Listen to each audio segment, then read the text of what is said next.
Frédéric Mitterrand vient de sortir, ce jeudi 26 novembre 2020, son nouveau livre intitulé Une drôle de guerre. Il y a 3 jours, il était interviewé par Laure Adler au micro de France Inter.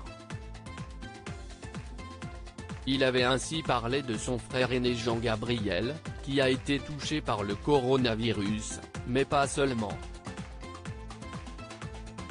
En toute transparence, l'écrivain et ancien politique de 73 ans est aussi revenu sur son enfance compliquée.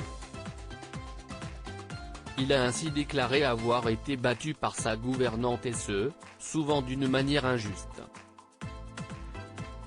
Je pense que j'ai intériorisé cette peur d'une manière très forte, explique Frédéric Mitterrand, en soulignant avoir été, de ce fait, un enfant charmant, gentil, poli, travailleur et dissimulé. Cette femme qui travaillait pour la famille a fait partie de son quotidien pendant longtemps. De quoi lui avoir permis de comprendre les enfants qui ne dénoncent pas la maltraitance qu'ils subissent, puisque lui-même n'a pas parlé à sa mère, qui ne se rendait pas compte de la situation au moment des faits. Au fond, j'étais devenu son complice. Si elle me frappait c'était que j'avais tort, souligne Frédéric Mitterrand, qui a été marqué au fer rouge par cette triste expérience. Une profonde peur de l'injustice. Je pense que ça a beaucoup compté dans ma vie. Plusieurs fois je me suis dit, adulte, que j'irais la voir pour lui demander ce qui s'était passé et puis finalement j'ai laissé tomber. Je me suis dit que ce n'était pas la peine.